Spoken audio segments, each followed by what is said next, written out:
آسان درس قرآن نحمده ونصلي ونسلم على رسوله الكريم اما بعد فاعوذ بالله من الشيطان الرجيم بسم الله الرحمن الرحيم قد افلح من زکاها وقد خاب من دساها بے شک جس نے نفس کو پاک کر لیا وہ کامیاب ہو گیا، اور بے شک جس نے نفس کو گناہوں میں چھپا دیا وہ ناکام ہو گیا۔ اللہ رب العالمین نے اس سے پہلے جو 8 آیات تھیں ان میں چند چیزوں کی قسمیں ذکر کر کے آیت نمبر 9 اور آیت نمبر 10 میں فرمایا کہ بے شک جس نے اپنے نفس کو برائیوں سے پاک کر لیا، اللہ فرماتا ہے وہی کامیاب ہو گیا، اور بے شک جس نے اپنے نفس کو گناہوں میں چھپا دیا فرمایا کہ وہ ناکام ہو گیا۔ یہاں سے معلوم ہوا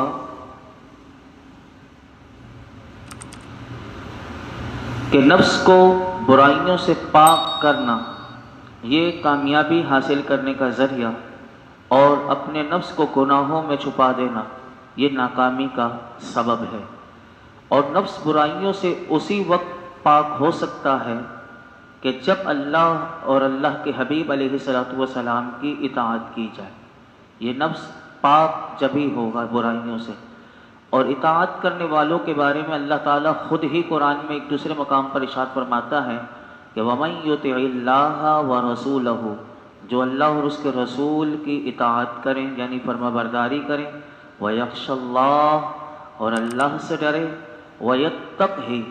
اور اس کی نافرمانی سے ڈرے،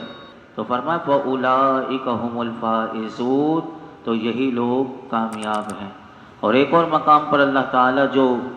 ہم خطبے میں نکاح میں بھی یہ بات سنتے ہیں، خطبہ نکاح میں بھی یہ آیت کریمہ پڑھی جاتی ہے کہ وَمَن يُطِعِ اللَّهَ وَرَسُولَهُ، کہ جو اللہ اور اس کے رسول کی فرما برداری کرے، فَقَدْ فَازَ فَوْزًا عَظِيمًا، اس نے بڑی کامیابی پائی ہے۔ تو لہٰذا جو شخص حقیقت میں کامیاب ہونا چاہتا ہے، کامیابی حاصل کرنا چاہتا ہے اور ناکامی سے بچنا چاہتا ہے، تو قرآن کی سورہ شمس کی یہ آیت پیغام دے رہی ہے کہ ہمیں چاہیے کہ ہم اللہ اور اس کے پیارے حبیب علیہ السلام کی اطاعت کریں اور اپنے نفس کو برائیوں سے پاک کریں، تو حقیقت میں کامیاب ہو جائیں گے۔ یہ بات ذکر کرنے کے بعد پھر آگے ارشاد فرمایا کہ کذبت ثمود بطغواہا، قوم سمود نے اپنی سرکشی سے جھٹلایا، اذ انبعث اشقاہا، جس وقت ان کا سب سے بڑا بدبخت آدمی اٹھ کھڑا ہوا، فقال لهم رسول اللہ ناقۃ اللہ وسقیاہا، تو اللہ کے رسول نے ان سے فرمایا کہ اللہ کی اونٹنی اور اس کے پینے کی باری سے بچو۔ فکذبوہ، تو فرمایا کہ اس نے اللہ کے نبی کو اسے جھٹلایا، تو انہوں نے اسے جھٹلایا، فعقروہا، پھر اونٹنی کی کونچیں کاٹ دی، فقال فدمدم علیہم ربہم بذنبہم فسواہا، تو ان پر ان کے رب نے ان کے گناہ کے سبب تباہی ڈال کر ان کی بستی کو برابر کر دیا، ولا یخاف عقباہا، اور اسے ان کے پیچھا کرنے کا خوف نہیں۔ اس سے پہلی آیات میں کئی قسموں کا ذکر کرنے کے بعد اطاعت گزار کی کامیابی اور ناکامی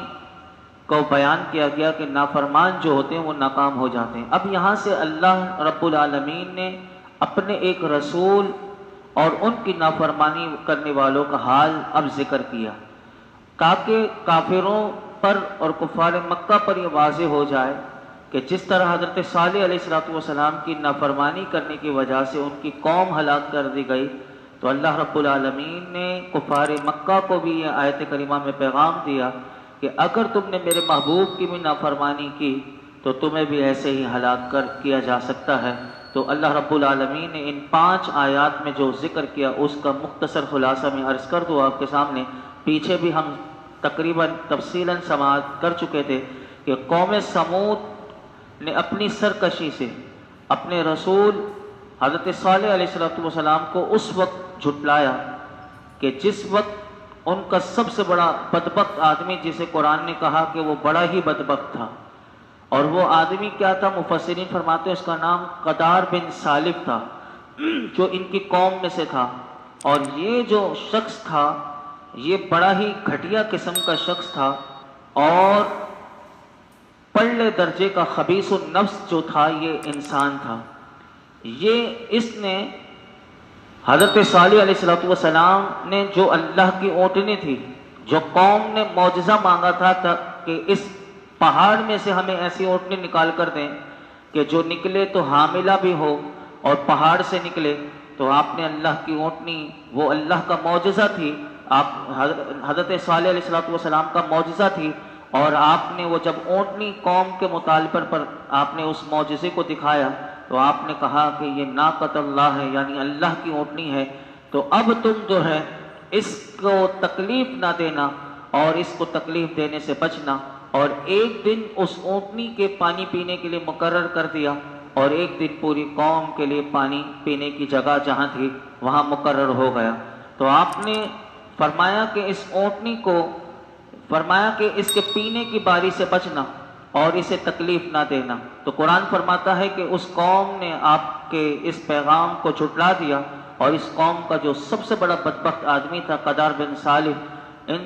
اس نے سب کی مرضی سے، یعنی قوم کی مرضی سے اونٹنی، جو اللہ کی اونٹنی جس کو نسبت تھی، اس کو اس نے تکلیف پہنچانے کے لیے اونٹنی کی کوچے کاٹنے کے لیے اٹھ کھڑا ہوا۔ تو حضرت صالح علیہ السلام نے اس وقت بھی اس بدبخت آدمی کو روکا کہ تم اللہ کی اونٹنی کے در پہ ہونے سے بچو، اور جو دن اس کے پانی پینے کے لیے ہے اسے پینے دو، ورنہ تم پر اللہ کا عذاب آئے گا۔ تو انہوں نے حضرت صالح علیہ السلام کی بات کو جھٹلا دیا اور اونٹنی کی کوچیں کاٹ دی۔ تو اس پر اللہ رب العالمین نے ارشاد فرمایا کہ ان پر ان کے رب کا ان کے گناہ کے سبب وہ عذاب آیا کہ اللہ نے ان کی بستی میں جتنے لوگ تھے سب کو برابر کر دیا، اور برابر کر کے سب کو ہلاک کر دیا، اور اس قوم میں سے کوئی ایک بھی نہ بچا۔ اور فرمایا کہ اللہ رب العالمین کو ان کے پیچھے کرنے کا خوف نہیں، کہ جیسا کہ بادشاہوں کو ہوتا ہے، کیونکہ رب العالمین جو ہے وہ سب بادشاہوں کا بھی بادشاہ ہے،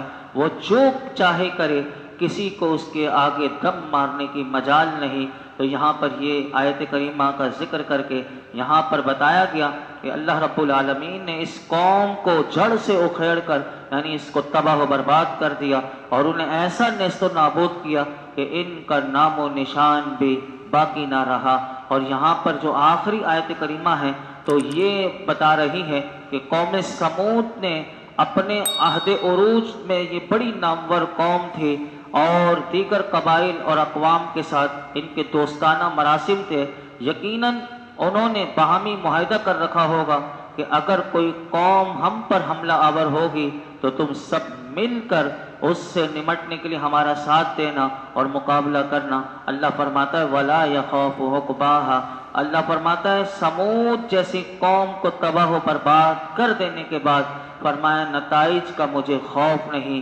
کہ ان کے کسی حلیف قوم یا ان کے دوست قوم کی یہ مجال نہیں کہ ہم سے ان کی بربادی کا وہ انتقام لے سکیں۔ تو یاد رکھیے کہ فرمایا اللہ کی ذات ان تمام خدشات سے ماورا ہے، اس کی قوت کے سامنے کسی کو دم مارنے کی جرت نہیں، وہ جس کو تباہ و برباد کرنا چاہے وہ تباہ و برباد کر دیتا ہے۔ فعال لما یرید، وہ جو چاہے کرے، کوئی اس سے پوچھنے والا نہیں۔ لیکن یاد رکھیے گا اللہ رب العالمین کبھی بھی کسی پر ظلم نہیں کرتا،